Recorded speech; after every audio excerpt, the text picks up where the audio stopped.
Okay, we are now streaming live. Just going to ask people, if you're not talking, to try to keep your microphone muted to cut down on the background noise.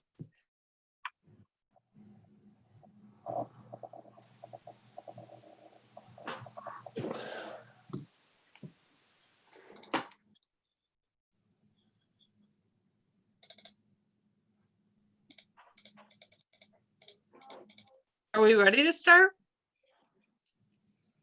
Yep, go ahead. Okay, I wasn't sure if I was muted, but I said with this many people on the call, let's try to make sure we stay muted unless we're the person talking. It'll help cut down on the background noise. And when we get to those public hearings, just be patient. It's sometimes a little awkward when there's a lot of people, but we'll make sure everybody has a chance to be heard. That being said, I'd like to call to order the July 28th meeting of the Plan Commission. The time is 7:03. The notices were mailed and posted on 7/23/20. I'll continue with the roll call. Mayor Kim Smith, myself, is chairing the meeting. Alder Tom Smith. Present. Thank you. Jared Holter, city engineer.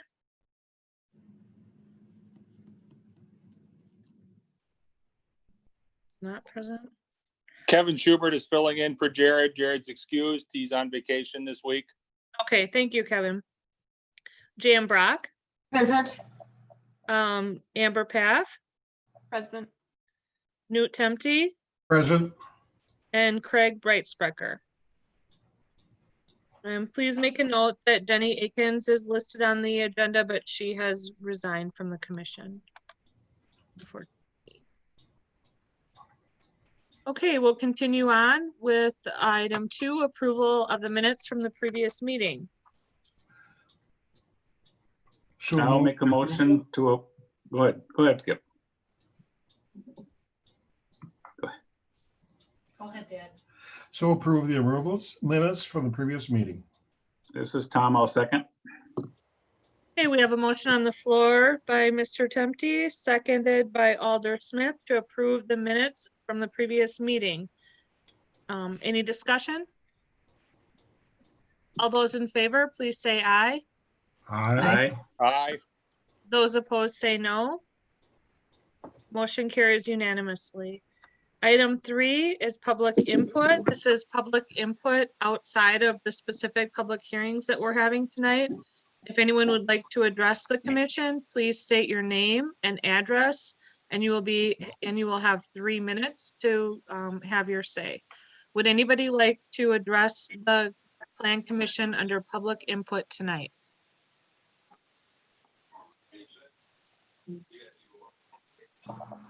Amanda, are they able to unmute themselves if they were to want to speak? Yes, they are able to unmute themselves. Okay. So I'll ask again if anyone would like to speak under general public input. Eric Sorensen has his hand raised. I don't know if that is on purpose or not. Okay, Eric Sorensen, if you'd like to address the committee, please state your name and address.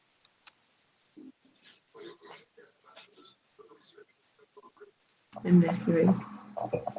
And Amanda, I can't see that. So is that something only you can see?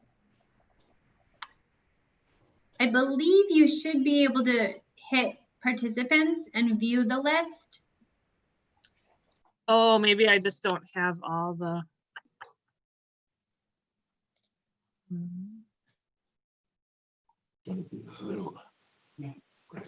Okay, would anyone else like to address the committee under general public input tonight?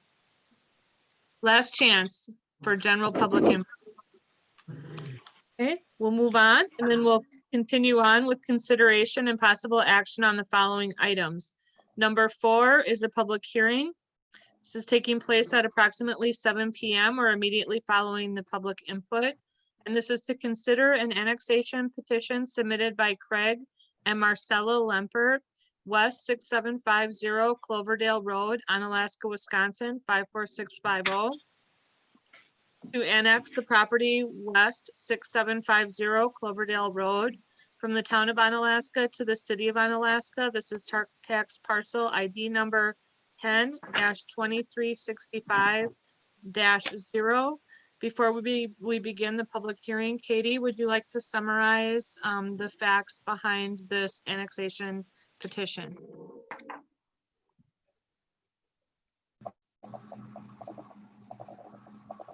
You're on mute, Katie. Tom, the property at W6750 Cloverdale Road is directly adjacent to Abbey Road, which was recently annexed right away. The applicant is requesting that this 0.51 acre parcel be annexed into the city. The property is currently on a well with a failing septic system, and the need for utilities is the basis for the annexation petition. Included in the packet are those criteria that we consider.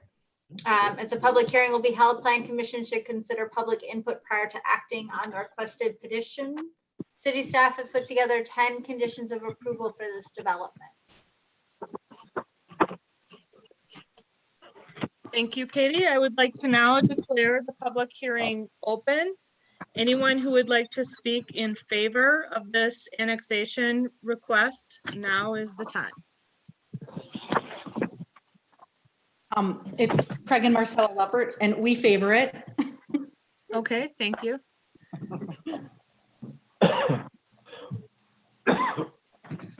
Would anyone else like to speak in favor of the annexation petition? Last call for those wishing to speak in favor. That portion is now closed, and I'll ask if anyone would like to speak against the annexation petition.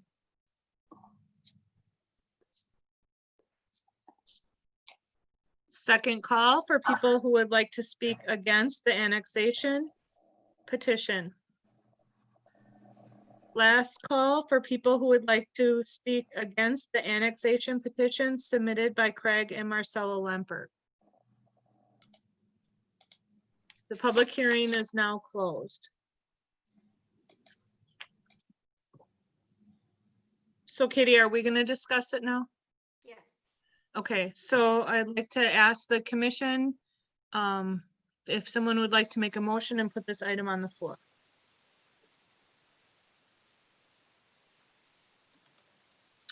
This is Tom. I will make a motion that we accept the annexation petition submitted by Craig and Marcel Leppert at W6750 Clover Leaf Road, Onalaska, Wisconsin, as noted with the details of item agenda number 4. And this is Skip Tempty. I second that motion. Thank you. We have a motion on the floor by Tom Smith, seconded by Skip Tempty to approve the annexation petition with the 10 conditions as listed in our packet. Is there further discussion? Jan Brock. I just have a question. Even though the right of way is annexed, in this particular area, we just have to go parcel by parcel as they would express a desire to annex to the city? Correct. Yep, go ahead, Katie. Correct. The city is entertaining friendly annexations where we're not actively going out and seeking individuals to annex into the city. The Lepperts are coming to us due to their need for utilities, and the city has the ability to offer those. Thank you. I just wanted to know the procedure. Thank you. Yes, ma'am. Thank you. Is there any other discussion regarding this item? Okay, I'm not seeing any. So I'll ask to say aye or give a thumbs up if you are in favor of this motion to approve the annexation petition with the 10 conditions. All those in favor, please say aye.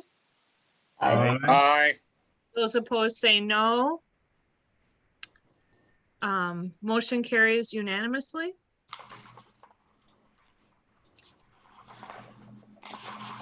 Item 5 is a public hearing at approximately 7:10 or immediately following the public hearing which occurs previously to consider a preliminary plat filed by Jacob Birch of Logistics Development Group LLC, 2102 Highway 16, Lacrosse, Wisconsin, 54601 for Crestwood Estates plat, which is a 15 parcel plat land division along Crestwood Lane located at State Road 16 at the end of Crestwood Lane, Onalaska, Wisconsin, 54650. This is tax parcel number 18-4483-1.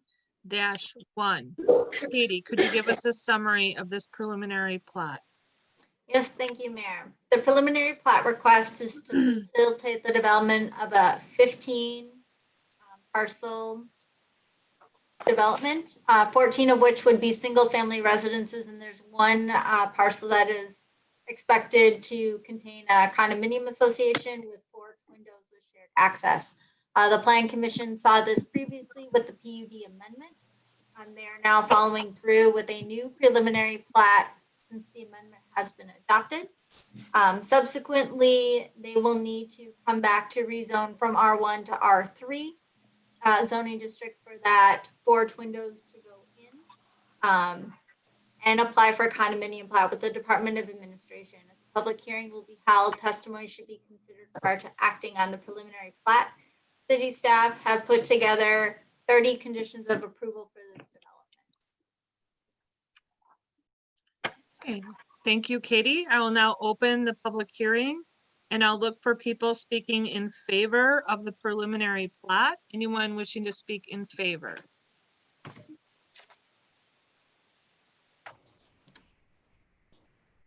I'll ask again if there's anyone who would like to speak in favor of the preliminary plat filed by Jacob Birch regarding the Crestwood development.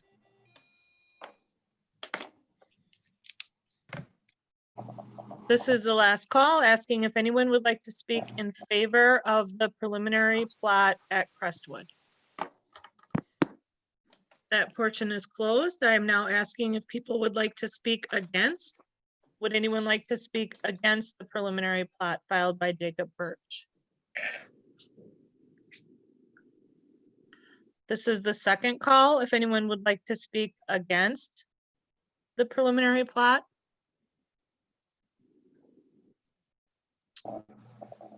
And this is the final call. If anyone would like to speak against the final plat at Crestwood Estates.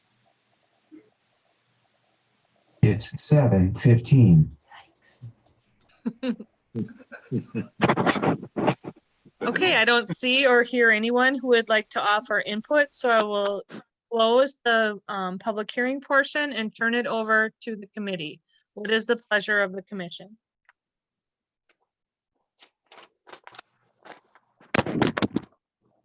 Go ahead, Tom.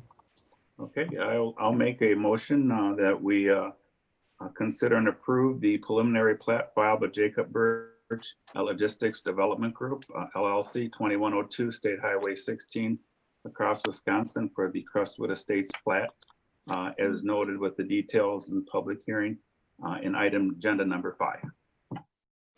This is Skip Tempte. I'll second that motion.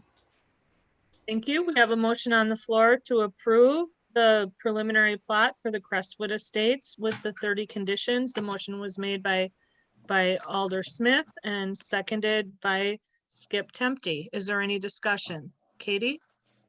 You look like you had a discussion. No? Okay. Mayor? I have a question. This is more of a how we're operating here. But when you were asking for comments during the public hearing, who wanted to speak, I noticed that 3 different blocks lit up on their perimeter, showing that they were speaking, but I never heard anything. Right. Are we having a problem, or is that just something of the system? Does anybody know? Is there anyone who's listening that is now able to speak? This is Right now, Clarence Scott Newberry. Butler's- Item 7. Can you hear me? I heard someone say item 7. Yes, this is Clarence Newberry. I'd like to talk about item 7. I'm just testing if you can hear me. I can hear him. Yes, yes, we can. Okay, back to the item. I'm sorry. Yeah. Hey, No Mayor. problem. It's I have a question. difficult. We want people to be able to see, or to hear. Alder Mayor? Smith and then Dan Brock after. Gotcha. And this is probably a question for Katie or Kevin. I think we had discussed this once before, but wasn't there a concern about the fire, the in and out of there and the fire department coverage? Or are we comfortable that that's all covered with this preliminary plat? Do you remember that discussion? I know Katie, you were there. Yeah, we can go to Katie or Kevin. Either one. Katie. Katie.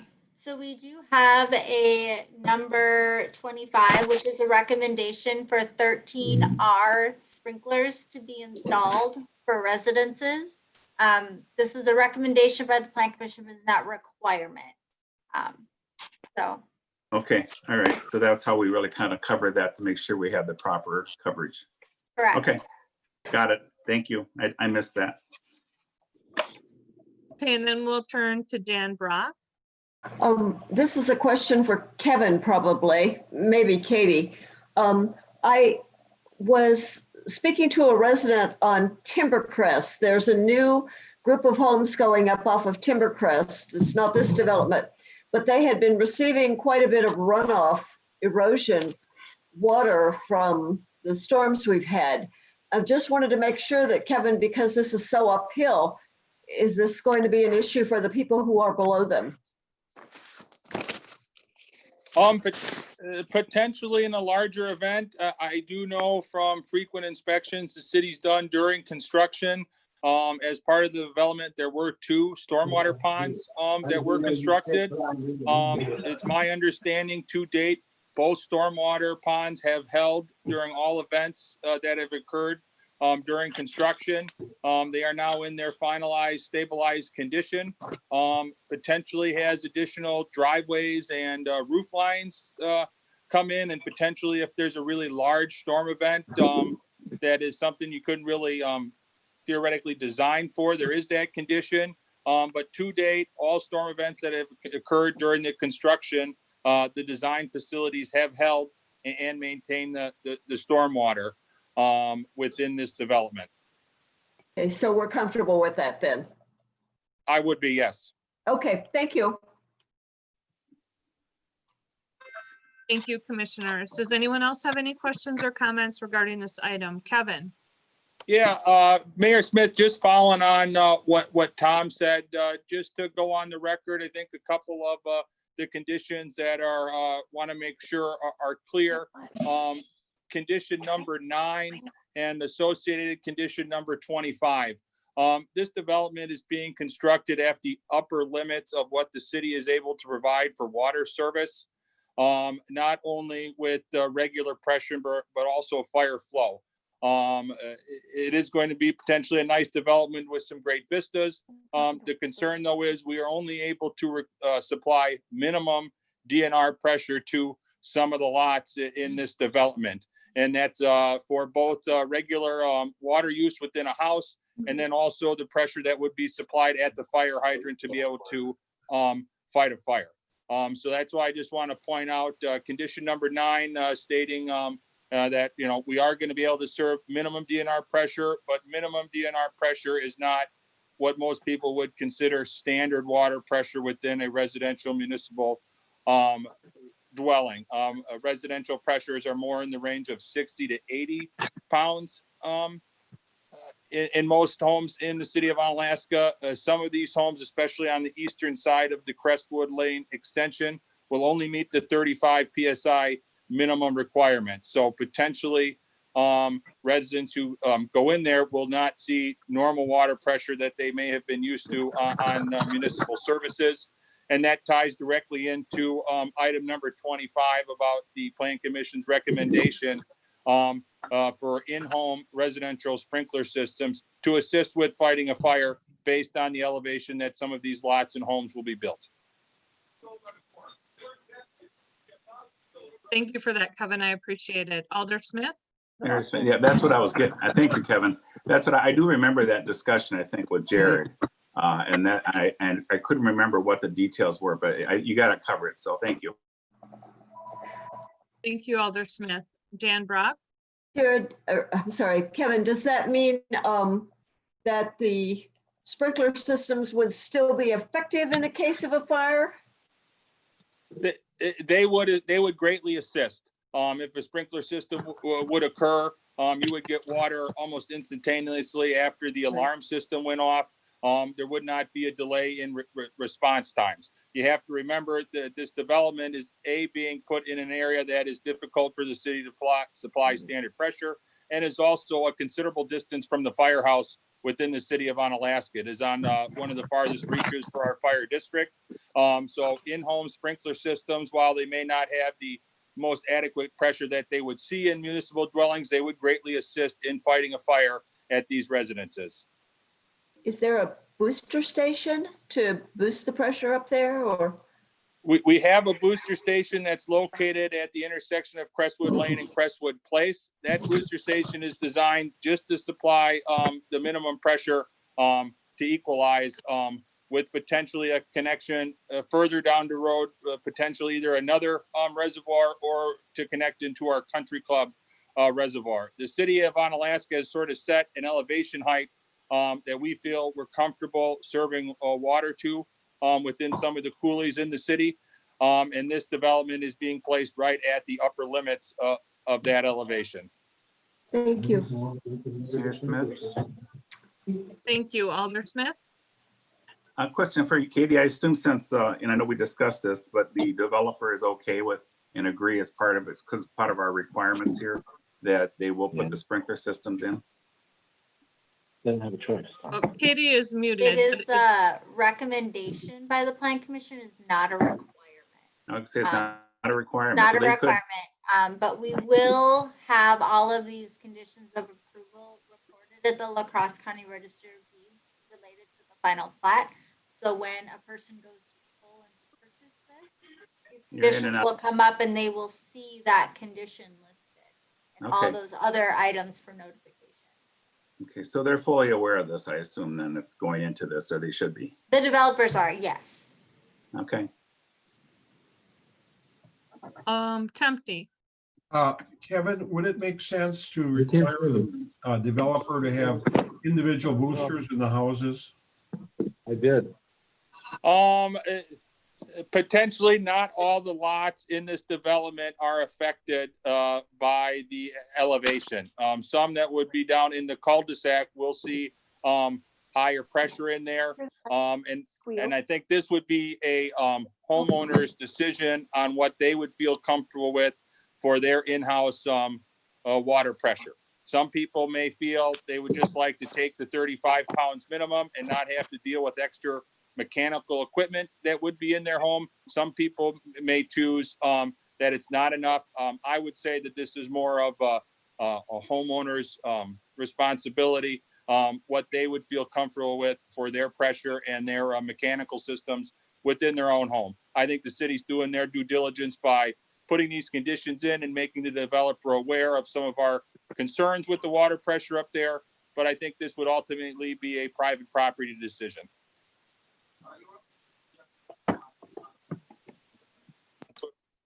Okay, are there any other questions? Skip? Yeah. Along those lines, from previous meetings and that, many times we get blamed for Oh, things I'm that wa- really were Yeah, up to the yeah. developer or the real Yeah, estate I'm into it okay. people. Is there I'd have anything that we should Better do to see, requirement on the developer to? what you did before I could tell if you could get in or not. Excuse me, can I ask Terry Haas to mute his microphone, please? We can hear what you're saying. Sorry. That's okay, it happens. Okay, and then So Skip, what I'm saying is, so they don't come back to us saying, well, the city isn't giving us enough pressure. Is there something that we could require the developer to make us aware to the buyers? Well, I believe that's part of the conditions here in the discussion tonight. The city is going on open record here as we approve these conditions, stating that being open and honest about the water pressure that may occur at some of these residential lots. Myself and Jared spoke about this last week. He urged me to make sure I spoke so it gets on the record that the city does have some of these concerns and some of the limitations we have with the water pressure in this development. Thank you. Dan? Do you hear me? I'm sorry. Dan, I can hear you. Okay, Yes. thank you.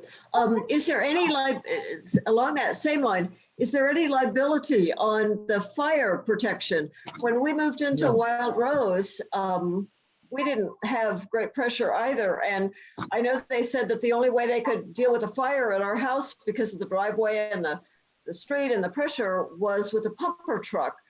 Would the city be held liable in that we're not requiring an in-home sprinkler system? And the fire department is a long way away? I'm not sure who wants to answer that, Katie or I Kevin. don't Do you have, know. do you have an answer? I would once again suggest the city is trying to do all good due diligence with making residents aware. The developer is fully aware of these conditions. We've made them thoroughly aware in emails, this meeting, other previous meetings of some of the limitations we have on certain lots in this area.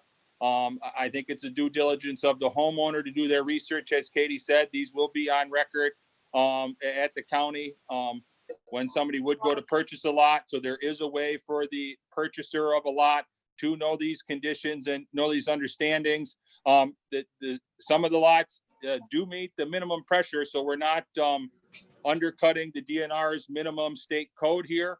We are able to meet the minimum requirements that the state sets forth by a water system. So I once again, I believe the city's doing every effort we can to work with the developer to bring this development into there, but also make people aware that there is some lower water pressure on some of these lots. Thank you, Kevin. Are there any other questions? Okay, so the motion we have on the floor is to approve the preliminary plat for the Crestwood Estates with the 30 conditions. Are there any other questions or comments? Okay, not seeing any. All those in favor, please say aye. Aye. Aye. Those opposed say no. Motion carries unanimously. Thank you.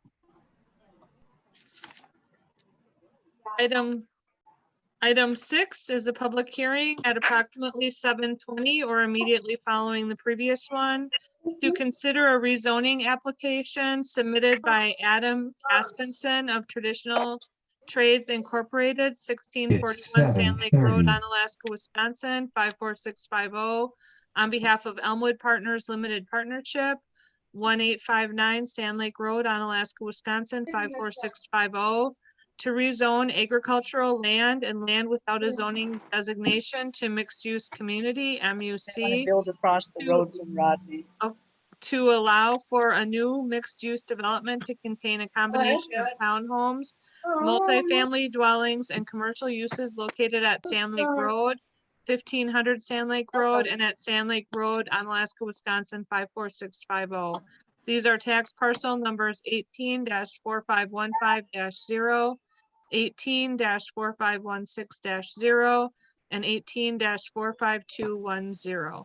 Katie, I believe Amanda has a comment. can I ask again if you're not actually speaking, please try to make sure that your microphone is muted. We're getting a lot of carryover from people's households. That's making it difficult for us to hear each other for the meeting. Amanda? I just wanted to, because we have so many people on this meeting and there seems to be a little confusion, just walk through really quickly that you're going to ask if anyone wants to speak in favor, against, and so that when the agenda item that you would like to speak to comes up, and we announce them as we go, so we're on agenda item number 6, that would be the time for you to unmute yourself. And we're not going to go based on hands being raised because it's hard to track that on Zoom.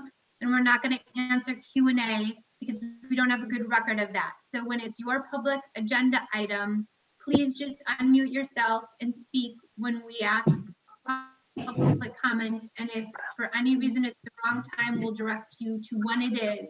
But I just want to make it clear that it's a little bit unmute and speak during your agenda item when the mayor kind of announces that it's the time to speak in favor or against. Yes. Huh? Yeah. Okay, so right now, somebody is not muted who needs to be muted because of things going on in their house. Okay. Okay, we'll try to continue. Okay, I've just got done reading item number 6. So for each of these public hearing items, I'm gonna read what it is. Katie's gonna do an introduction. I'm gonna ask for people who want to speak in favor. Then I'll ask for people who want to speak against. Everybody will get their turn no matter how long it takes. Once that portion closes, then the committee discusses the item and then they vote on it. And then we move on to the next one. It goes the same thing over and over each time, so you know what to expect. Right now, Katie is gonna do the background description for item number 6. Go ahead, Katie. Thank you.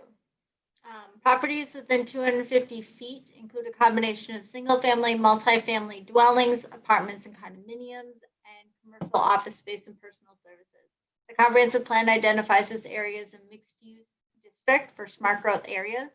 The applicant intends to rezone the noted properties along Sand Lake Road from agricultural and land without a zoning district to mixed-use commercial. The purpose to allow for a mixed-use development of multifamily housing, row housing and apartments combined with commercial uses.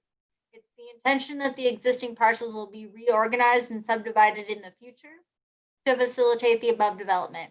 This rezoning is consistent with our comprehensive plan. For additional information, included in the packet is the cover letter by the applicant in addition to a conceptual map. If approved by the Plan Commission and Common Council, the applicant intends to return with a planned unit development in the subsequent months. As a public hearing will be held, testimony should be considered before deciding on the requested application. City staff have put together 7 conditions of approval for this development. Thank you. Thank you, Katie.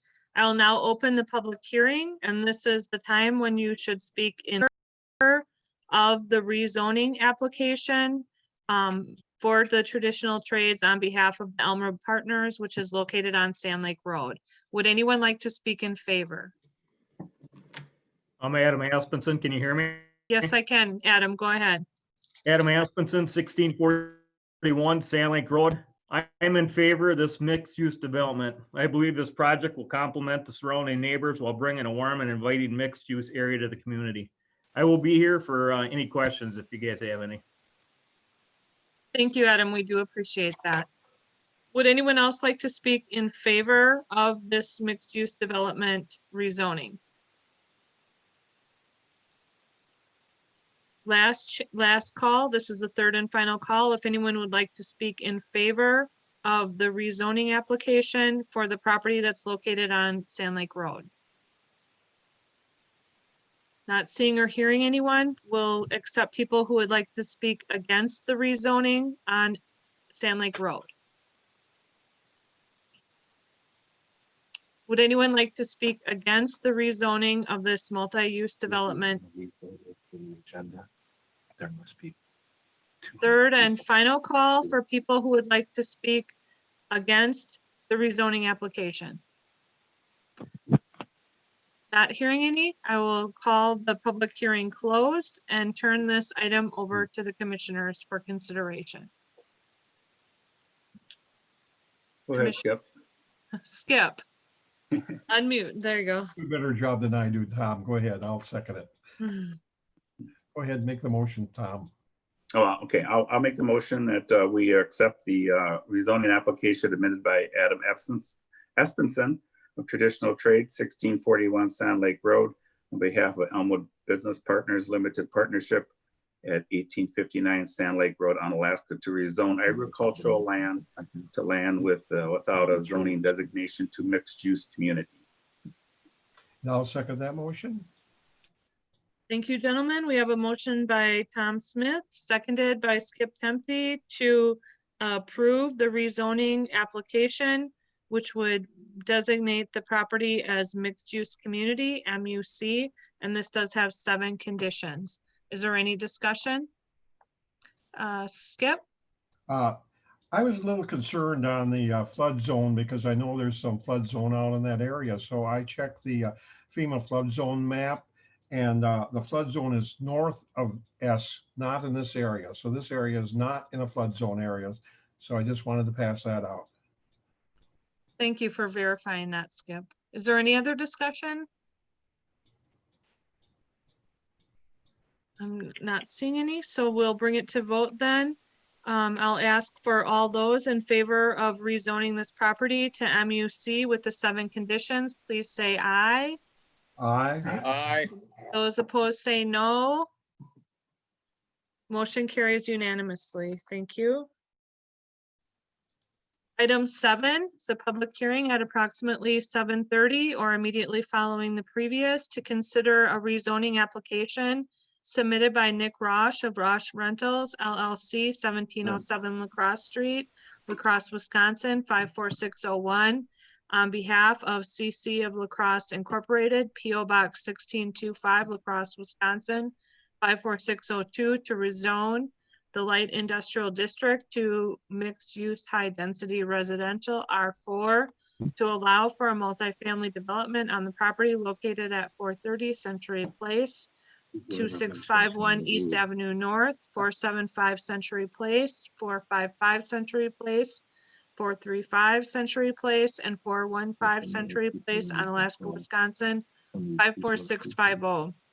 These are tax parcel ID numbers 18-63030, 18-6302-0, 18-6301-0, 18-6300-0, and 18-6299-0.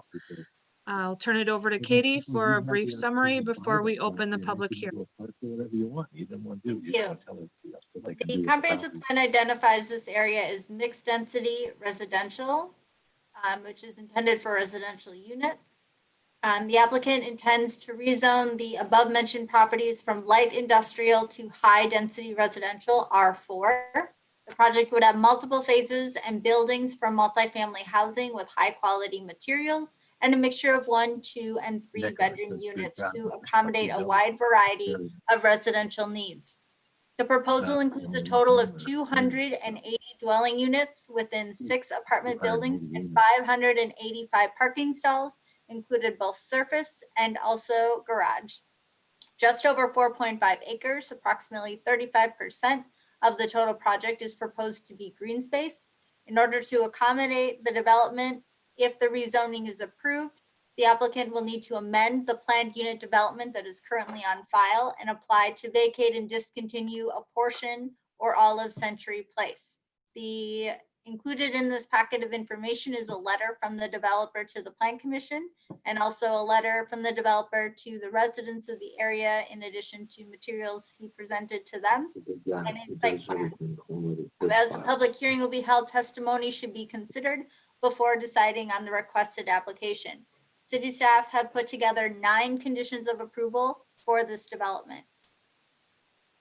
Thank you, Katie. That being said, I will now declare the public hearing open and ask for people who would like to speak in favor of the rezoning of this property located at Century Place to R4 high density residential.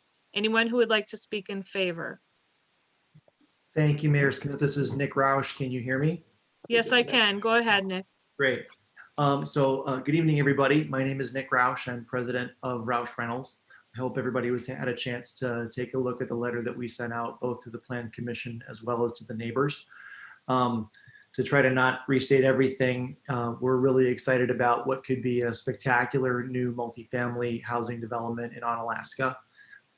We're specifically excited about this location because of accessibility to neighboring property and accessibility to commuting routes. And I think what's really important about this location is I think it's a great opportunity for people to set roots in the Onalaska community. Something that we've talked a lot about with Planning Commission or with the Planning Department and administration is that chain of custody of housing. And so this location will provide a great opportunity for workforce housing, empty nester housing, middle income, the kind of housing that our employment opportunities really need to flourish. And in meeting and being part of those business associations, employers' number one challenge right now is manpower. And then the number one challenge to manpower, of course, is housing. So we're hoping to be a great part of that solution and help Onalaska be part of that solution as well. I think the parcel that we're talking about has a great access to all kinds of amenities that surround it. I think what we're proposing has the opportunity to bring that parcel to its highest and best use, as it has sat vacant too long at this point. Likely, if things work out as we hope, it could be in excess of $30 million worth of tax base for the city of Onalaska, which is a big project, I think. And I guess in addition to that, and as you saw in the letters we sent out to friends and neighbors, both on Thomas Court and East Avenue, I know there's been some challenges in the past with some rezoning questions, and I'm here to answer those questions, both for the commission as well as for people who may be in opposition or just have questions relative to that.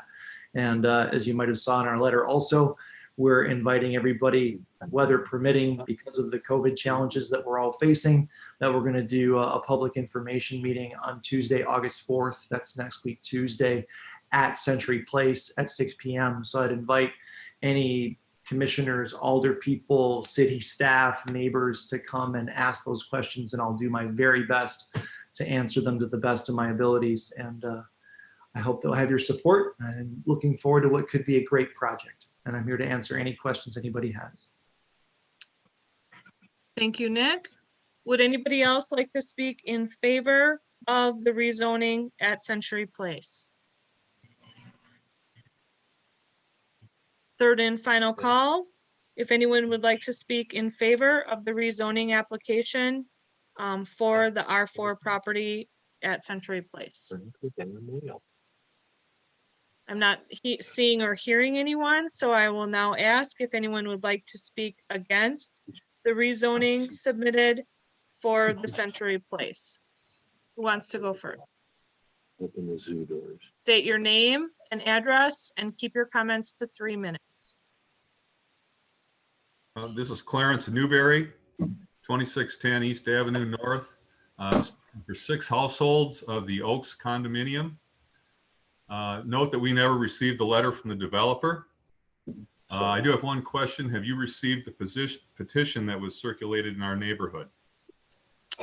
We have received the petition, and when the public hearing is closed, we can summarize the other, just a list of the other people we've received letters from as well.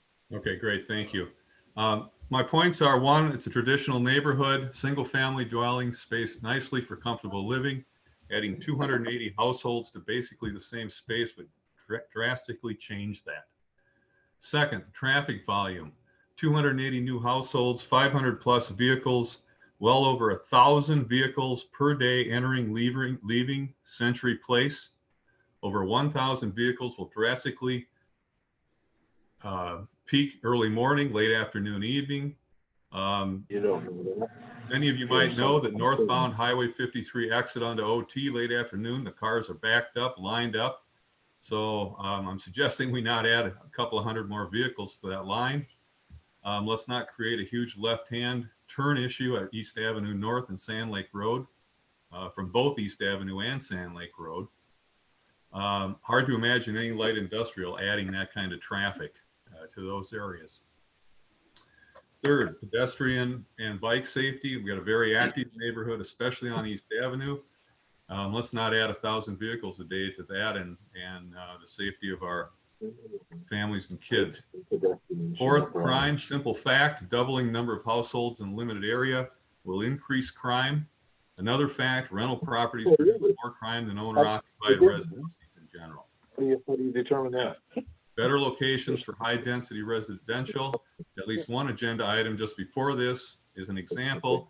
There are many other properties around that also are high density, near high density, and could be used for that.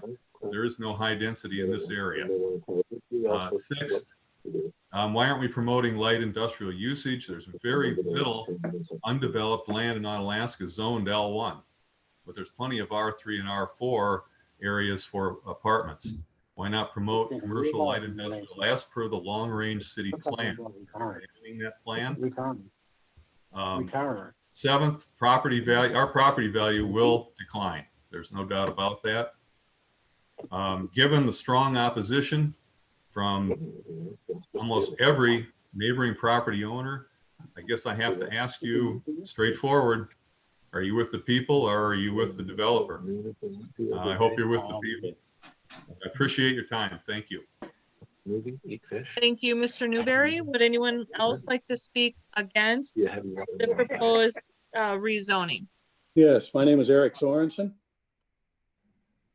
Thank you, Eric. Please state your address and you have 3 minutes. Thank you. 2525 Thomas Court. Myself and a neighbor put together a petition in our area. 50 petitioners. We had literally no one not sign it who we discussed this proposed development. We represent about 150 residents in this petition.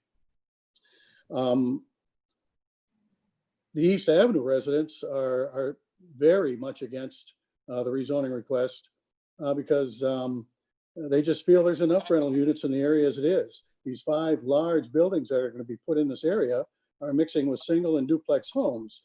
Many neighbors are upset about it, and they just have plain said they're going to sell and move if the rezoning goes through. They have a wonderful neighborhood and they want to keep it that way. The constant traffic with Omni Center, YMCA, and other businesses so far is okay. It's not excessive, but these 5 large buildings are, and over 500 cars, I just don't see how there's not going to be a terribly significant decrease in the safety on that street. The noise, also the general lack of care of these large buildings, the investment in the property. What assurance do we have that these properties aren't going to lose value if they're not kept up? And with a large bunch of people, increased crime is a possibility. One of our residents talked to the police and was told that anytime there's congestion of people in a small area, crime does increase. One of the positives is they stated that they are not going to make Thomas Court a through street. Had that been part of the proposal, I would have my house up for sale the next day. We've got a quiet, wonderful neighborhood here, and I really hate to see that get ruined. The proposal includes creating more of a buffer zone where there's already some trees from the light industrial area. I'm hoping that will increase with taller trees and a large buffer zone. The proposal appears to include these large family dwellings, possibly 3-story, as we see along Highway 53 already. And if that's part of this, if that's the look of this neighborhood, I just don't see how it's a good mix for what we currently have. And thank you very much. Thank you, Mr. Sorensen. We appreciate your comments. Would anyone else like to speak against the rezoning? Line them up. Hi, this is John Edward. Stephanie Marr at 2510 Court. Okay, let's go with Stephanie Marr first. Could you please restate your address? Sure, 2510 Thomas Court. So my husband and I live on Thomas Court. We lived here 12 years. We have 2 young boys. One's just a teenager and the other one is 9. They frequent the roads in our area and love our small family-based neighborhood. I do have one question though. I'm wondering if this project, does this comply with the current comprehensive plan that's in place at this time? This is a time for a public hearing where we just listen to your comments. We don't have a dialogue. So you can ask the question and we may answer it later, but it isn't a time for dialogue. Okay. So I agree with what the first 2 gentlemen, Eric, one of our neighbors, have mentioned. We feel that our property value will decrease. Our backyard is directly facing the park, which our kids have enjoyed for many years. We feel with that amount of density added to our neighborhood, that park is going to be, it's so close to our yard that we're just going to have people in our backyard. And we also feel the added traffic and with Thomas Court not going through to Century Place, we feel that's a positive, but with the added extra traffic, our kids are on their bikes, riding to and from the Y, riding to and from their school. We just feel that that's too much traffic in this family-based neighborhood. And that's all I have to say. Thank you. Thank you. We appreciate your comments. Is there anyone else that would like to speak against the rezoning? Yes, this is John Edwards. John, can you please state your Okay, the John Edwards and my wife Frances were on 2426 Thomas Court. And I'd like to start, I'm opposed to the above listed change in zoning to from light industrial to R4. I noticed in the Roush document, they thought it was zoned M1, which I disagree with, it's L1. My wife and I are long-term residents of the city. We've been here on Thomas Court since 1978. At that time, the land north of the street was the woods, and in 2012, the wood was cut down and an apartment complex was proposed. The local residents at that time successfully opposed that development, and it became the light industrial zoning. The idea was to keep the area single family and duplex housing, safe place for singles and families to live, you know, and grow their kids and things. The zoning to R4 would change all this because of the high density property. Additionally, the exit from Century Place is at the top of a hill, which makes it difficult at times with cars. The plan presented by Roush is high density complex. I believe is not the best interest in this area. According to the drawing, there's like 6 buildings, which is 280 units. Say there's 2 cars per unit, that's 560 extra vehicles, which had somebody mentioned that's a lot of extra traffic per day onto East Avenue. I also noticed in the letter that the Roush Rentals proposed, they said the possibility the area, if it's zoned light industrial, might include an asphalt plant. Well, I looked online, asphalt plants are not permitted in light industrial zoning. So I think this was an inaccurate scare technique to get the new zoning approved. One of my local neighbors also asked me, is there adequate sewer and water service to this area, which should be considered? And the increase, of course, traffic. I urge the council not to approve the rezoning request right now to R4. Thank you. Thank you, Mr. Edwards. Is there anyone else that would like to speak against the rezoning? I would like to make a comment on it if I could, please. Yes, you could state your name and your address, and you have 3 minutes.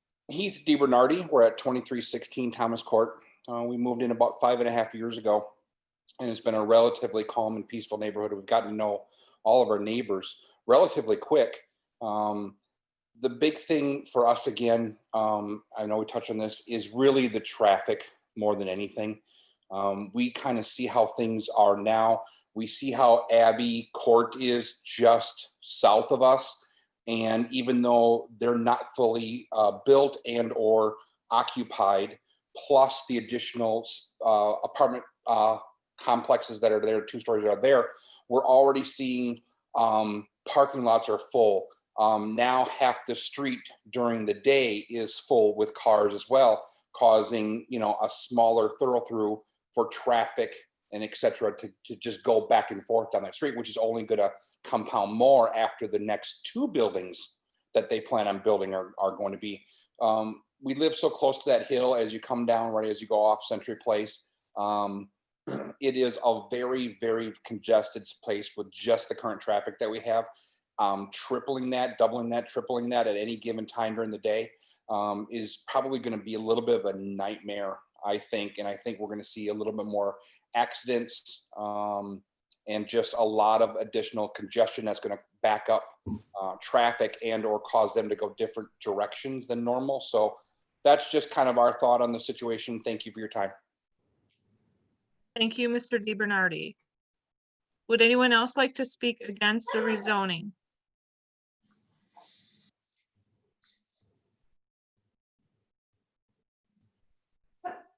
Second call, would anyone else like to speak against the rezoning?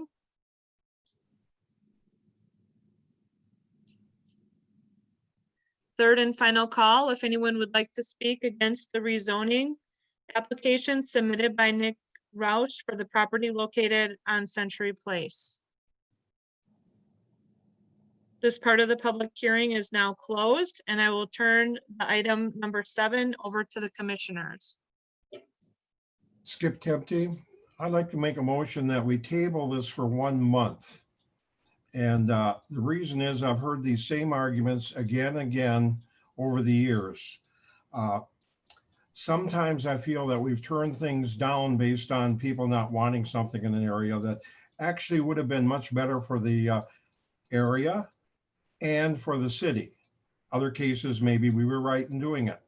So I would like to make a motion to table this for 1 month, have the Plan Commission listen to all of these arguments that the people have presented to us, and work them out and come back with us next month from the Plan Commission, what would be best for the city. Should we adapt it, or should we turn it down, and as to what would be the best action to the city? Because we're losing $30 million worth of taxable property here also, which must be considered all in the whole situation. So I just don't know if anybody will second my motion or not. This is Tom. I'll second that.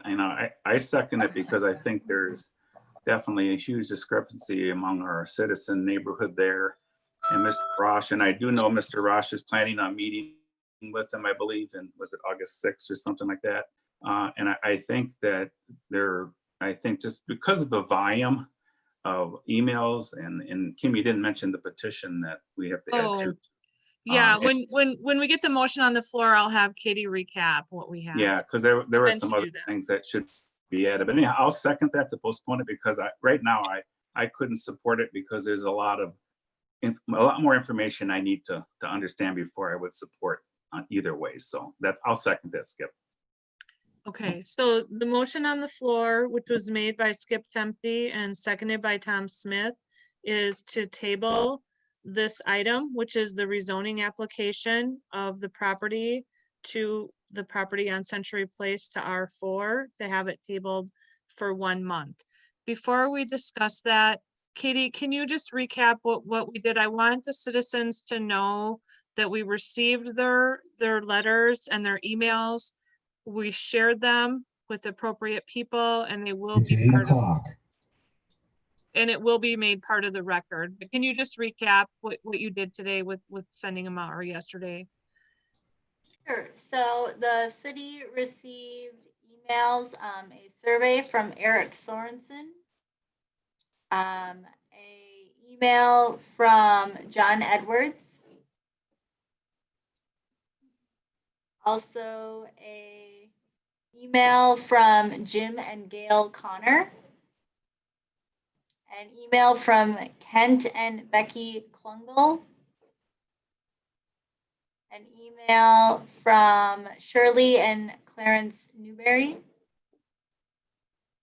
an email from John and Mary Thomas,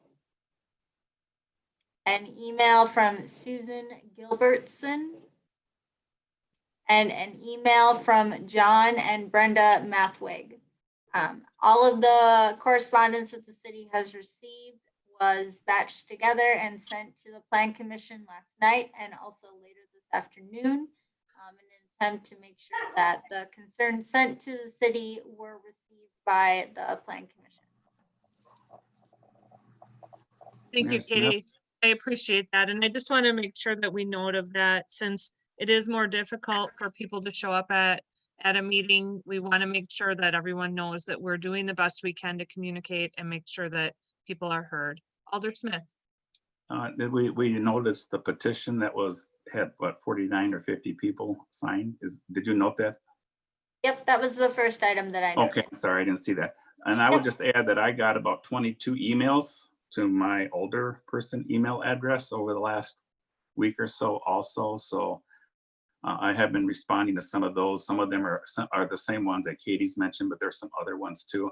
So I just wanted to make sure on the record that we have had a lot of feedback on this from the residents. And so I think it's our duty to listen and see what we can do to make it a win-win for everybody. Thank you. Thank I you. do have a question, Mayor, if I can ask Katie. Yep, go ahead. This is currently light industrial, correct?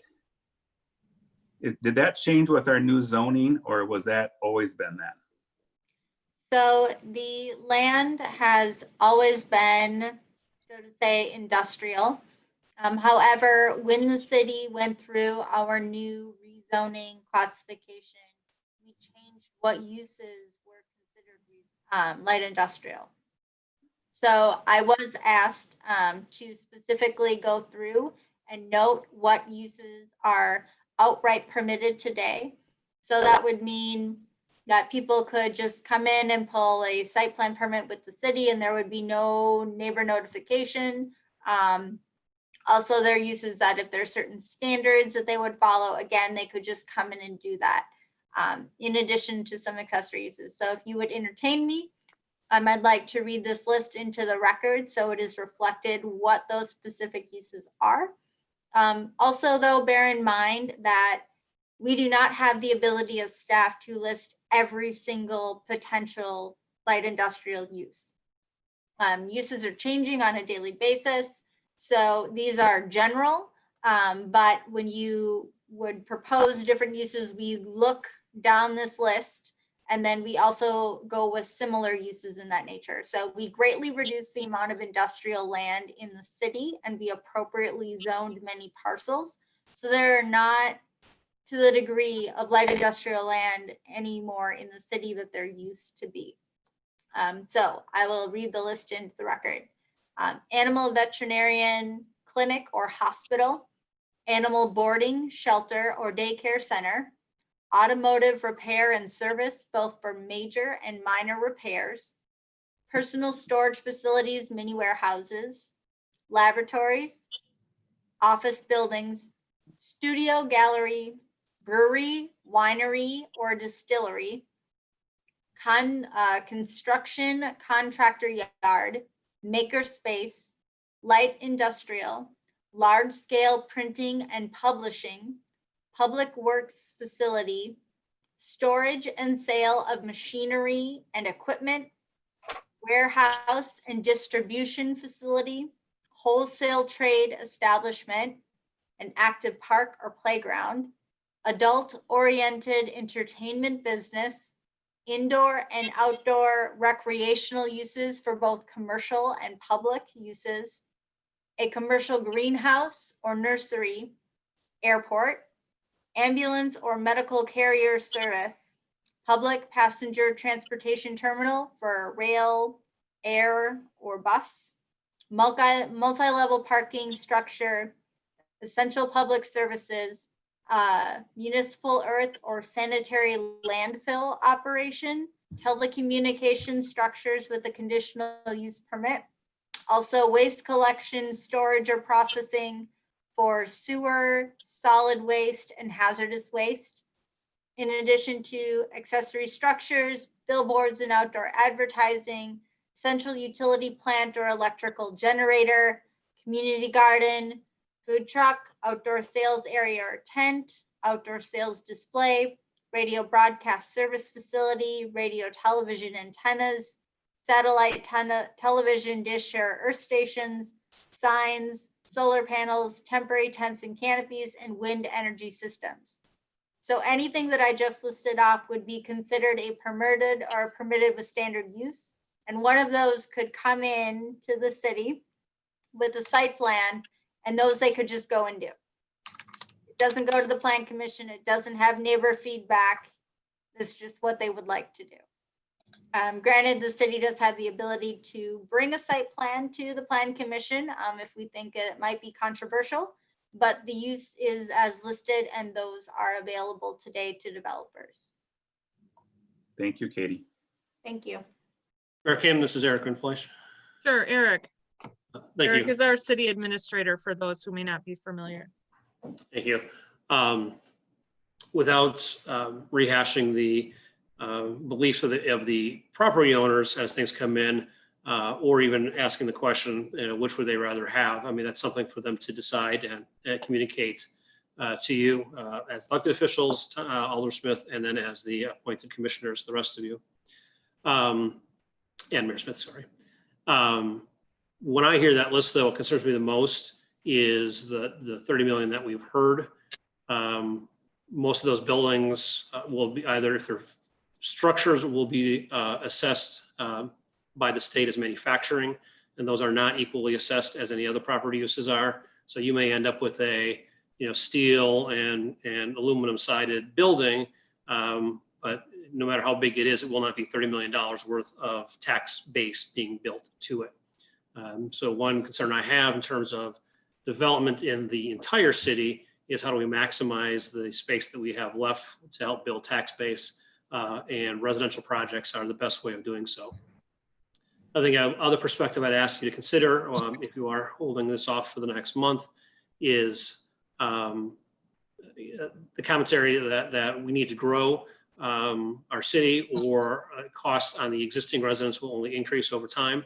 So the best way of lessening the burden on taxpayers is through additional growth. In fact, it's the only way we can really reduce our burden on our taxpayers is through additional growth, one way or the other. And as you know, we're getting built up. There's few land as possible. So my request to consider for the Planning Commission from the administrator standpoint is what is the use that can be put on these parcels that have generated effectively no tax base to the highest and best value to the city. And I would say that bringing in new residents to the city, I find, because I'm not from here, as I moved here, this is a place that I would like to choose to stay and be. It's a great quality of life. And I think that people that do relocate into Onalaska will also choose to stay here. That's new residents that will buy homes in the neighborhood, will attend the schools, will shop at our stores, that once they are in the community, they will stay in the community. And frankly, we are missing that missing middle of housing stock. They're not single family owned homes, but we need a place for families to move in to be able to afford to work, to raise their families, and then to eventually move on and build their homes. And I think this project would be another way that happens, that we help build our community.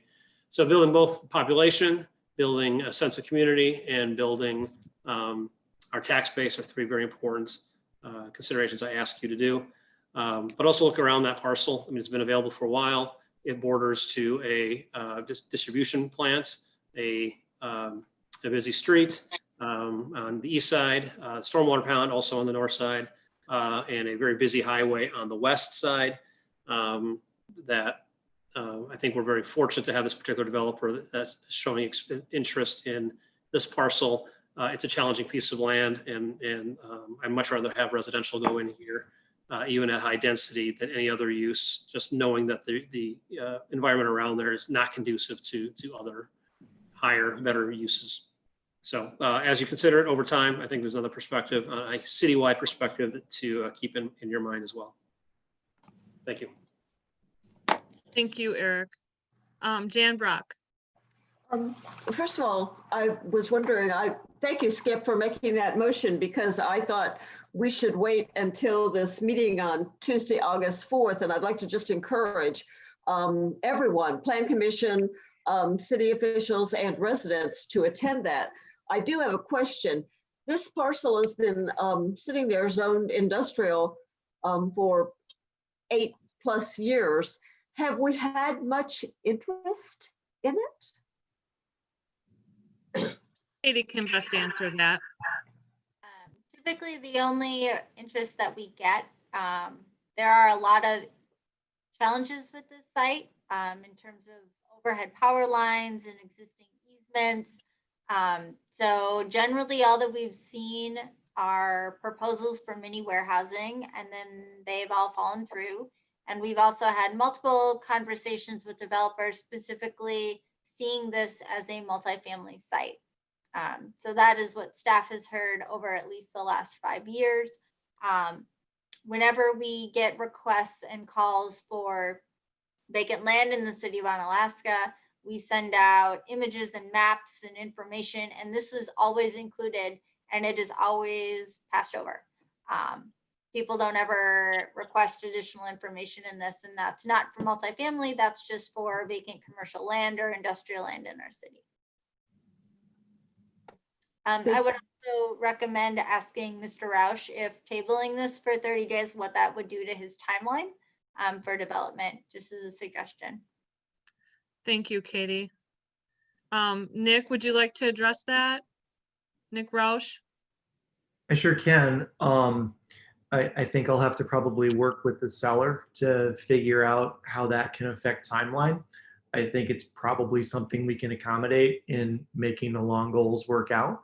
So I think at this point, if that's the best answer to be able to adequately answer everyone's questions, both commissioners, alder people, and neighbors, that's probably the best course of action. And it's kind of up to me to work it out at that point.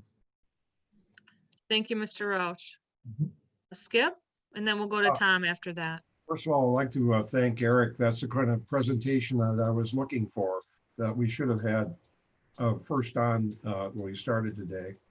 Another thing I'd like to remind the residents who signed all those petitions and that if it was left industrial, something very obnoxious that they would not want could move in. And I've seen that happen in the past when we've done things and turned them down. And also apartment buildings. We need apartments because that's the way our population is moving today, is towards the apartments, not home ownership. Home ownership is going down. Less and less people can afford it. And we need more apartments in this city. And I live in an area with lots of apartments around me, and I don't feel that I'm living in a slum or anything else. I think the neighbors are all very nice here. So I'd like to say that if apartment does come in there, I don't think that the people who are afraid right now will actually see anything that's detrimental to them. Thank you, Skip. We'll go to Alderman Smith. Yeah, and this is to Mr. Roush, if he's still there. This is a pretty good size project, with that number of buildings and that number of units. Do you anticipate that would need to be that sized, or could it even go smaller? I don't want to put you on the spot, but we've had this situation before in other parts of the city where the neighbors are very concerned on the size of these complexes. And there was lots of discussion in a couple of other neighborhoods that I was involved with in the Planning Commission years ago. And I'm just curious if, where I think 260 units or something, is that kind of your ROI kind of break even kind of thing, or is that flexible too? Thank you. It's 8:15. It's 8:15. I don't want to put you on the spot. I was just curious. It's a question. Is that kind of set in stone that it would be that large with that many parking spots and that big of an operation? It's not set in stone, but what I would say is the parcel of land is pretty expensive. So in order to make the financial sense of the cost, as well as the holding cost, because of course not all of the buildings get built immediately. They would get built out over time and filled up over time in phases, that we probably kind of need to achieve densities in that region. And the unit count may shift based on how many 1 bedrooms, how many 3 bedrooms, all those things. When we do our basic unit count, we base that on a 2 bedroom, 2 bathroom apartment. And then we kind of adjust from there as each site comes to light and as we see what the market demands are as we move into phases, if that makes sense. Yep. What I will share, if I can elaborate just a little bit, I know that at the outset, 280 units sounds like a big number, and there has been concern from many of, look at the number of apartments that are being built in the greater La Crosse area, and there's a lot of concern about that. And to sort of echo Mr. Tente's commentary, there has been a big shift in a desire for rental housing versus ownership. And the second piece is those numbers seem very large until we put them in perspective of the greater La Crosse County population.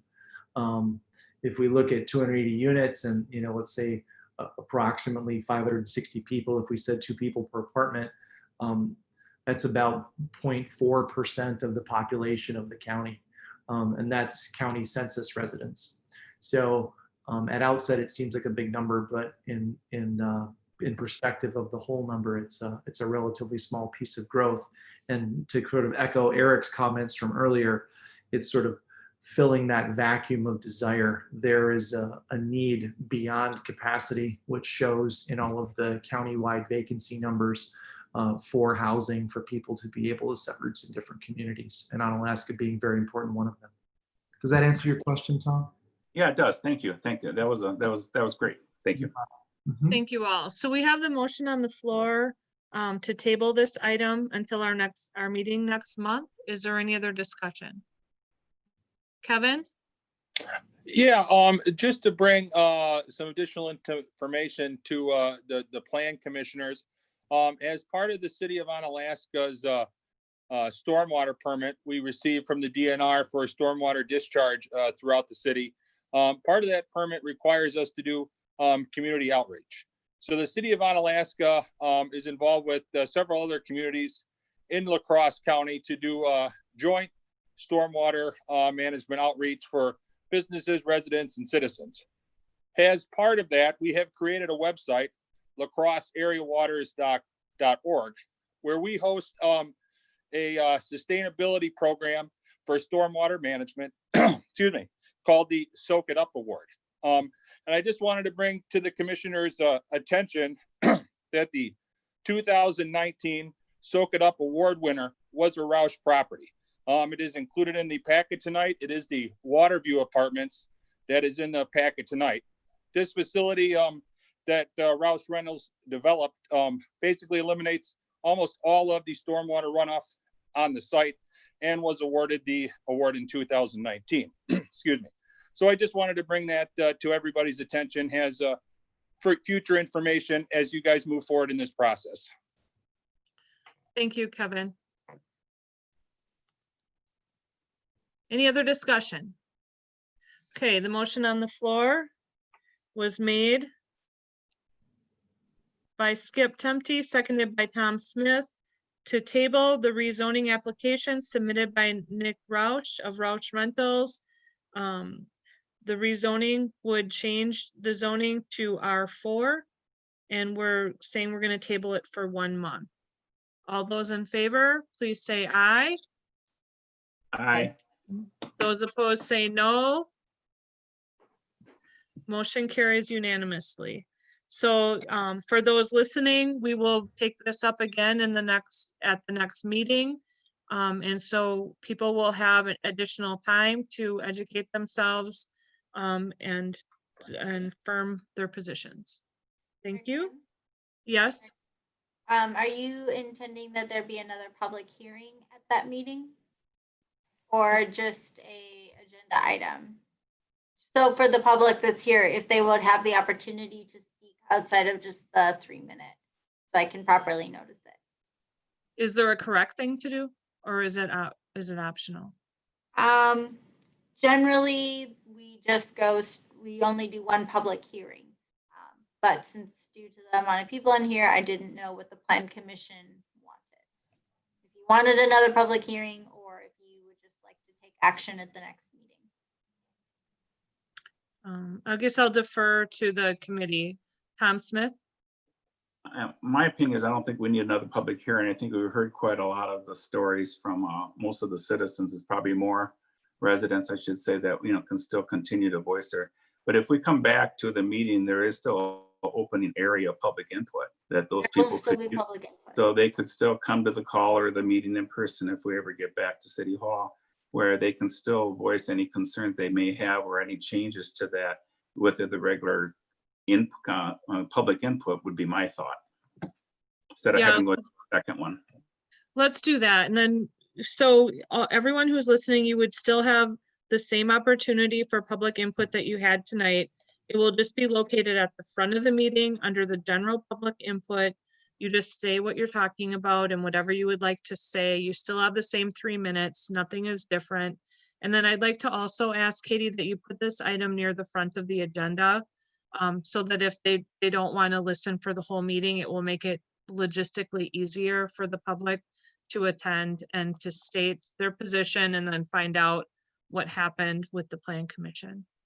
That's agreeable to everyone? Okay, Thank you. And thank you for bringing that up. Mayor Smith, this is Nick Roush. I just have one quick question for the group if I can. Sure. I just want to make sure that we have a good venue or an adequate way to address people's concerns, because I honestly do want to make sure that that happens.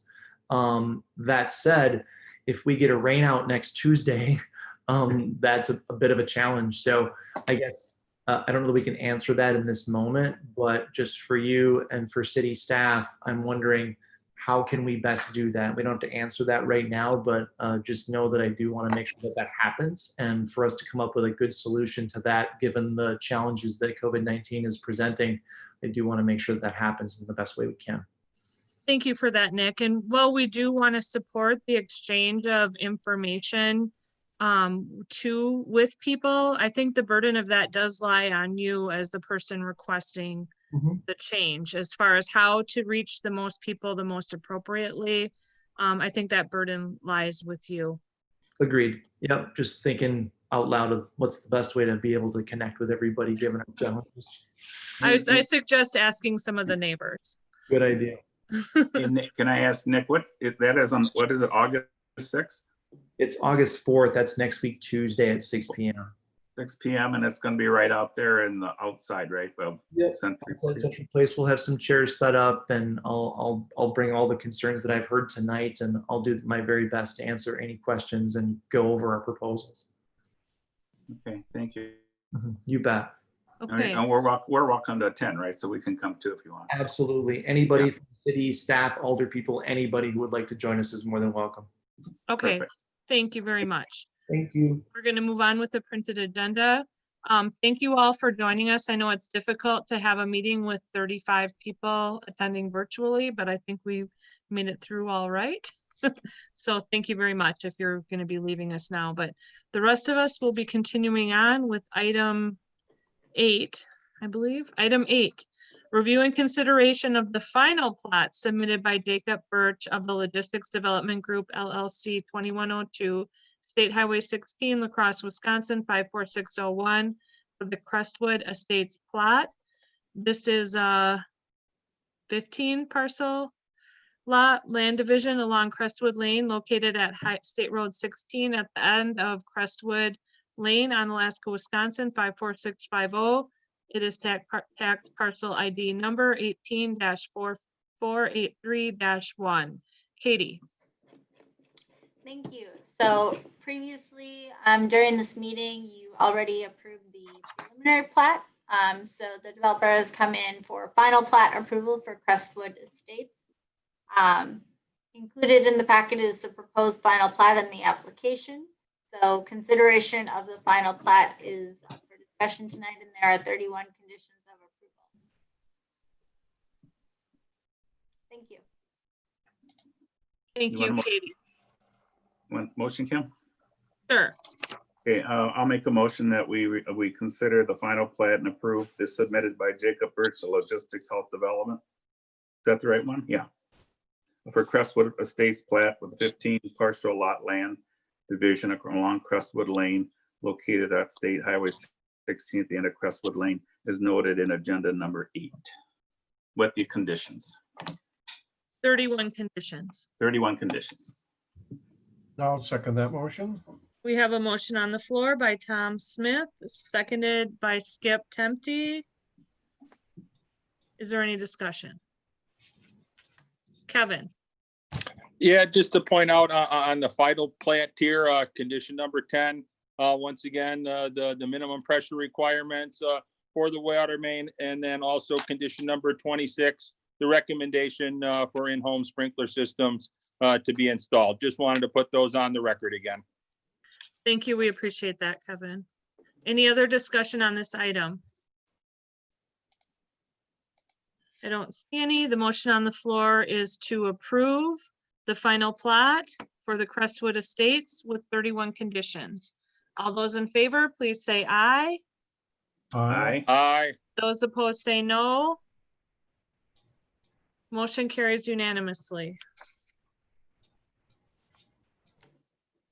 Item 9, review and consideration of an application submitted by Scott Butler of Fitzpatrick Skemp Butler LLC 1123 Riders Club Road, Onalaska, Wisconsin, 54650, on behalf of FSB3 Properties LLC, 1123 Riders Club Road, requesting a special exception permit to the City of Onalaska sign code on the property located at 1123 Riders Club Road, Onalaska, Wisconsin, 54650.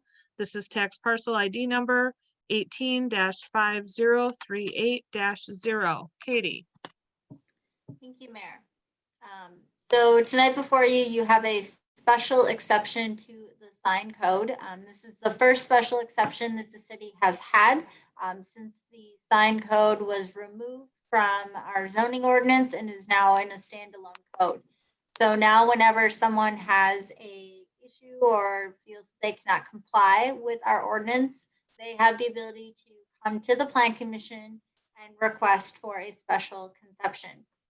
There are 4 review criteria which are included in the packet, noting what provisions of the ordinance can they not meet, what special circumstances exist, what particular burdens are there, and then what would be the minimum smallest exception that the Plan Commission would offer in order to allow the signage to be constructed.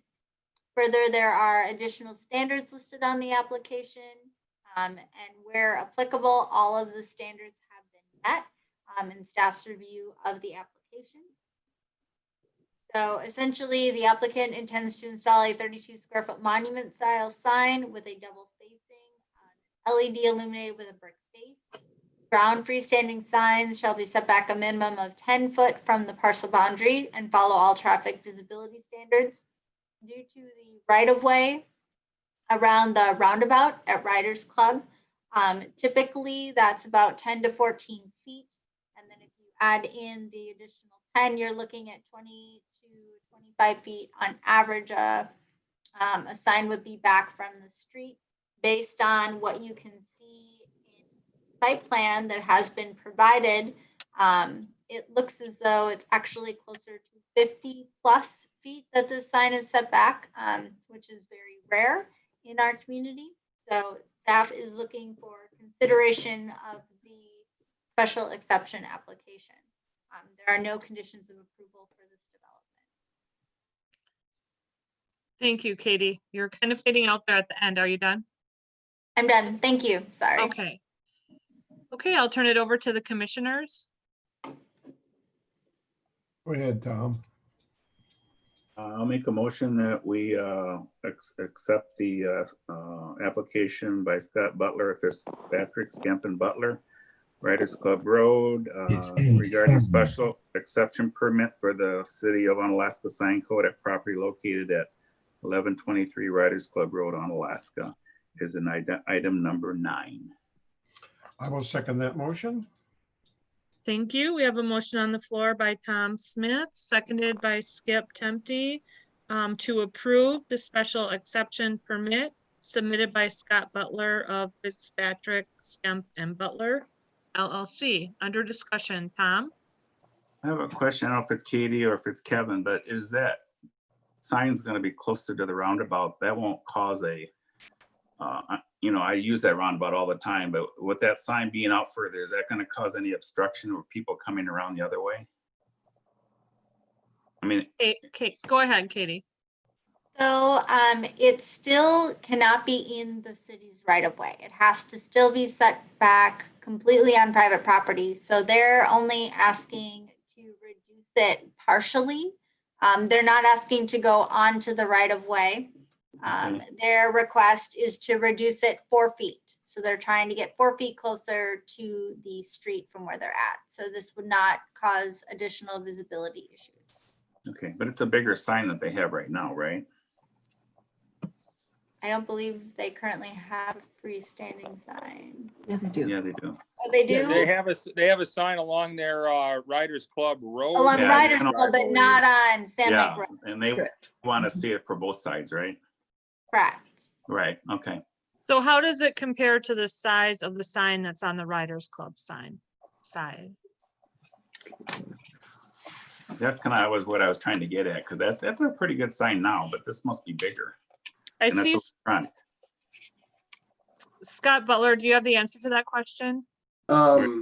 Yes, I can answer that question. And Jeff Brzezinski is also, well, I think he's still on, I can't quite tell. The proposed sign is going to be bigger. And the reason it's going to be bigger is just because we needed a bigger sign because the way traffic is on Sand Lake Road, it just needs to be bigger so people can see it from a larger distance away. What is the current square feet of the sign that you have on the Riders Club side?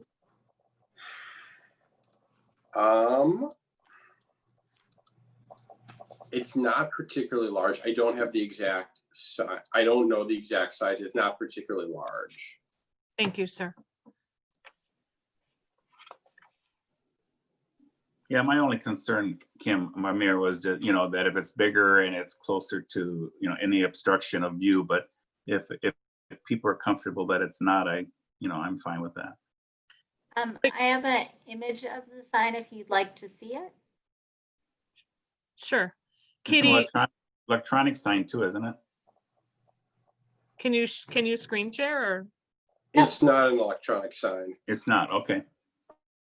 Yeah, So that's this what is the proposed sign or the existing sign today. So that's a totally different kind of sign than what. than Yep, what- so this is a monument style sign.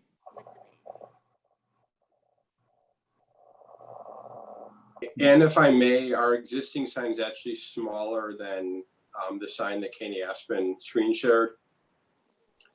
The box on top is no longer present. So it's slightly smaller than the sign that Ms. Aspen shared. That was a Google Earth image. It's Correct. well, it could be outdated. So I just try to give you a picture of what it would Yeah, look like. yeah, it's a little smaller. It doesn't sound like we see any issue with it from a visibility thing or obstruction, so. Okay, Jan Brock. Just to follow up on the visibility, I did drive around there and I wasn't too concerned about the cars, but would it block a pedestrian? There's a crosswalk there. I don't know, Kevin or Katie, did you evaluate that from that perspective? Or anyone when you were looking at it? I don't remember thinking that when I looked at it. Yeah, I just wondered. I mean, the sign is proposed to probably be about 30 feet away from a sidewalk because the boulevard is so wide. So they would have to pretty much walk almost all the way up to the sign in order To be blocked. interact with it. Okay, okay. Okay, so the motion on the floor is to approve the special exception permit for the sign at Riders Club and Stanley. Is there any further discussion, Kevin? Yeah, Katie, I'm from the plan commission packet, the page that has the aerial on it. I'm a little confused where the sign is intended to go. Is it near where it says the move 4 feet area? Yep, it's the white line. that Okay, the white shows that line it there. is- And then the white line that is north-south, and then the arrow east-west, they want to shift it 4 feet eastward. Okay, I guess one of the things I guess I want to make sure that it's understood by the plan commission members. I'm assuming when they did this survey versus the markings on the ground for the 3-phase power that they called in a Diggers Hotline locate. Just to let everybody aware, a Diggers Hotline locate, the locates they put on the ground are plus or minus 18 inches in either direction from the paint that they put on the ground. So potentially when we get into an area where they want to move it 4 feet from the painted mark, that mark could be potentially another 1.5 feet closer to the right of way, thus making it 4.5 feet from the setback for that freestanding sign. So it could actually potentially end up closer to the right of way than the freestanding sign has listed in the staff report, item number 4 by 6 inches.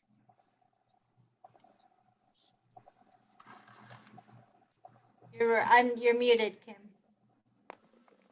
Thank you for sharing that information, Kevin. Is there anything else the Plan Commission would like to discuss? Okay, the motion is to approve special exception permit. All those in favor, please say aye. Aye. Aye. Those opposed say no. Motion carries unanimously. Thank you. Here they go now. Item 10, consideration of request to release a restriction on the County Club Vista plot submitted by Garrett and Alyssa Giroux, 704 Country Club Lane, Onalaska, Wisconsin, 54650, to remove a setback restriction at 704 Country Club Lane, Onalaska, Wisconsin, 54650. This is tax parcel number 18-4962-0. Katie? Thank you. The property at 704 Country Club Lane is located within the Country Club Villas plat, a replatted portion of the Country Club estates. On the Country Club Villas plat, there are special setbacks that are listed in that plat, and from that, the city of Onalaska has to make sure that all the setbacks are being met. And in this case, these setbacks exceed the city of Onalaska's traditional setbacks. The parcel in question has a side setback of 12 feet to the north, east 47.10 on the northern section, and 92.12 feet on the southern corner. The street, it's within the defined area shown on the plat, as also with the western side setback. The applicant has requested that the city of Onalaska release a restriction to reduce the 12-foot.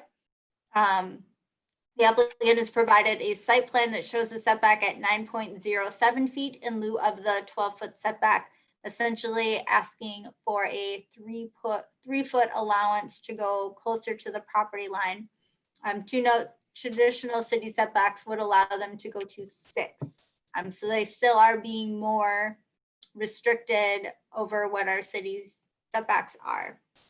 As stated in the attached letter, the applicant has received approval from the Country Club Estates. I would also like to update the Plan Commission that they have also received approval from Country Club Villas, already satisfying one of the conditions of approval, one of the 6 that the city staff had put forward for the consideration to release a restriction to reduce the side yard setback at 704 Country Club Lane to 9.07 feet, as shown in the attached site plan. Thank you, Katie. I'll turn this item over to the commissioners.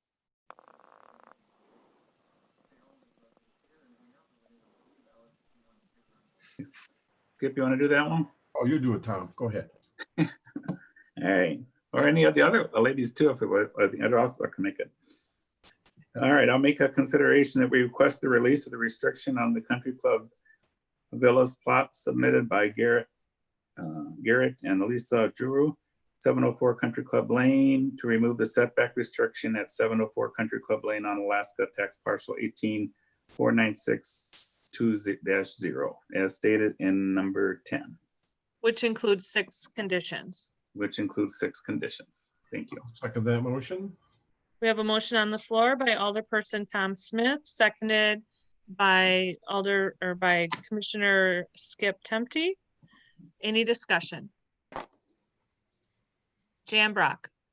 Just a question. I saw that they had purchased the lot next to them to the north. If the 2 lots were combined into one lot, would this be an issue? I'm not sure. Katie?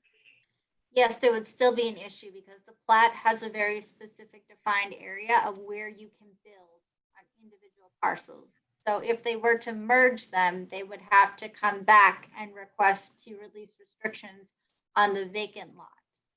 So I do not know if they are intending to do that. All I know is that they are looking at this particular parcel to reduce that setback from 12 to just over 9 feet. Thank you. Thank you, Katie. Is there any other discussion? Okay, the motion on the floor is to approve the request to release a restriction on the county country club Villa Plot with the 6 conditions. All those in favor, please say aye. Aye. Aye. Those opposed say no. Motion carries unanimously. Thank you. Pass. Item 11 is to consider a call for a public hearing to create a 2020 tax incremental district number 6, which would be a mixed-use development, and the associated resolution of 32-2020. And I'll turn it over to Katie for an introduction. Thank you. The city of Onalaska is considering to create a new tax increment financing district, which would allow the city to undergo a variety of utility and street infrastructure improvements to serve a mixed-use development and allow additional land to become developable on the subject parcels and ready properties immediately south may own properties for future development. One of the initial steps is to request the creation of a TID, is for the Plan Commission to make a motion for a call for a public hearing. I have included in the packet the associated number 32-2020. So I ask for consideration to make a motion to adopt this resolution to call for the public hearing at the August Plan Commission meeting.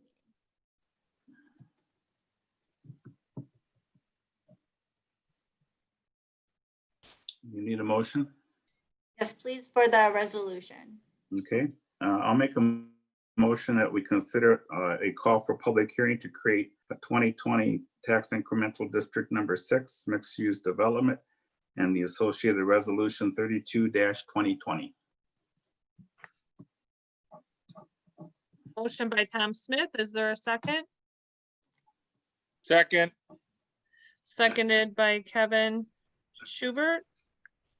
Is there any discussion?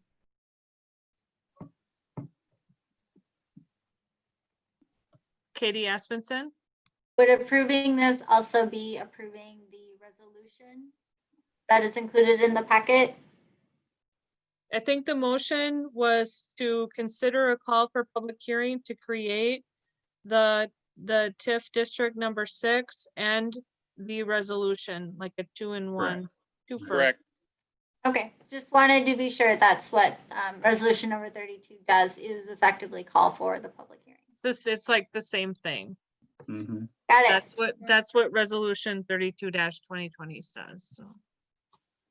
Okay, is there any further discussion? Is there a timeline, Katie, on when that would be, or yet, or is it too premature? At this time, we're just looking to set up a public hearing. Okay, At that time, we'll see where we stand. Got it. Okay. I mean, council hasn't even endorsed it. So Just I to think set it up if we need it, right? she's just trying to get the timeline moving so that if Got it. we're to Yeah. pass, she's got her pieces of the puzzle there.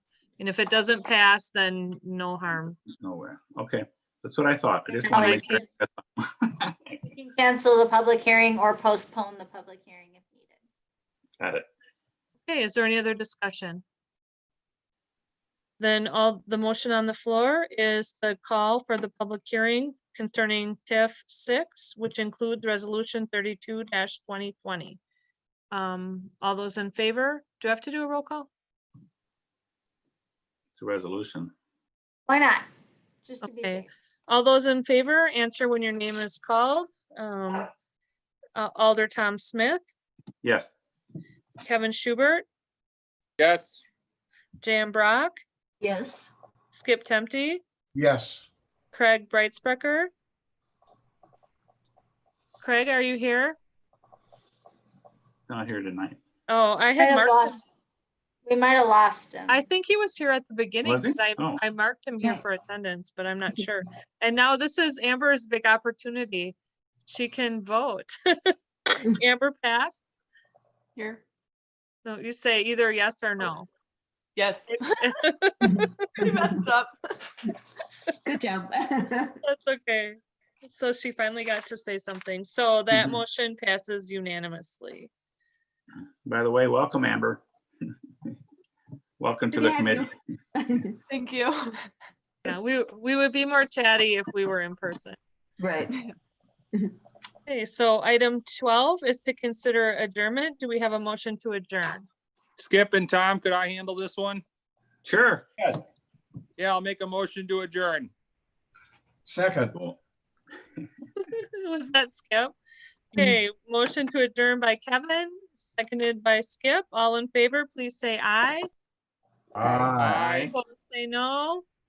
We are adjourned. The time is 8:47. Thank Thank you, you. everybody. You all. Thank you. Thank you, Bye. everyone, for attending. Thanks, Amanda. Bye-bye. Bye, everybody. Thanks, Amanda, for managing our meeting. Yes. I think it went okay with that many. That's the most people I've ever had at once. Oh, wow. A few people needed to mute their mics more than they did, but Yeah. we made it. Got him at the end. I think we did a Yeah. formal mute. We just muted everyone. I like the dog. That was the best. And it wasn't my dog. My dog has barked many times during the meeting, but today it was not my dog. There you go. For the record, when it's me, I